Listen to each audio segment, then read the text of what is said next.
I eat healthy, real ingredient foods. I make kick-ass recipes. This is how I get food from the store. I have a process.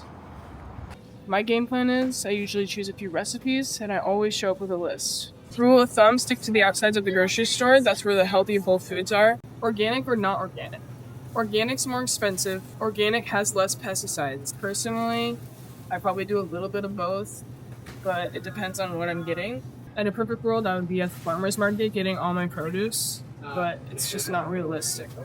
What can you use sweet potatoes for? Well, let me tell you, kick-ass lasagna. After I get the produce, then I hit the protein aisle. First stop would be cottage cheese. They're out of my go-to cottage cheese, which would be Good Culture cottage cheese, so I'm gonna have to pass. Next. Literally my favorite is the Greek yogurt. I usually go with yay. High-fat yogurt has more fat-soluble vitamins and healthy fats. I do use non-fat sometimes, however I should be using more high-fat yogurt. This is me being transparent. The pros of using non-fat would be less calories. The cons of choosing non-fat is sometimes companies add fillers and emulsifiers. So you get to decide what's important to you. Top tier and gold standard is organic pasture raised. Second would be organic. See outside of the store, haven't hit the inside aisles at all. Hi. For chicken, pasture raised organic, then everything else. Actually, in a perfect world, I'd get all my meat from a farm. Somebody send me a cow. Chicken thighs actually have more nutrients than chicken breasts. So just for that reason, I've become a thigh girl. Yep.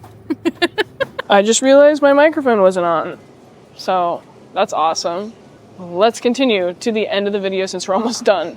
For beef, 100% grass-fed, grass-finished, and then 100% grass-fed. For carbs, I usually get oats, but I buy those in bulk, so I don't need to get them at the grocery store. As for refined grains, that's a whole separate discussion. I also don't buy those at the grocery store because they have additives and preservatives, so I usually hit up the local bakery. In my opinion, the more simple ingredients, the better. It just makes me feel good, clean energy. That's how I like to live. I think that's kick-ass. The cheese aisle. Who doesn't love cheese? For cheese, I actually go straight for the Parmigiano Reggiano. And that's because it has the highest protein and it's rich in calcium. Make sure it's the real deal. Uh-oh, we're headed to the inner part of the grocery store. What are we gonna do? Spices. Meet my best friend, paprika. A must-have in your pantry. Look at those ingredients. Organic apple cider vinegar.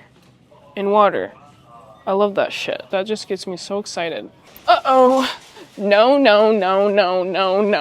don't typically shout out brands, but Kettle and Fire, top-notch broth. It's expensive, but check this out. This is actually crazy. 10 grams of protein for 1 cup, and only 40 calories. Black wild rice.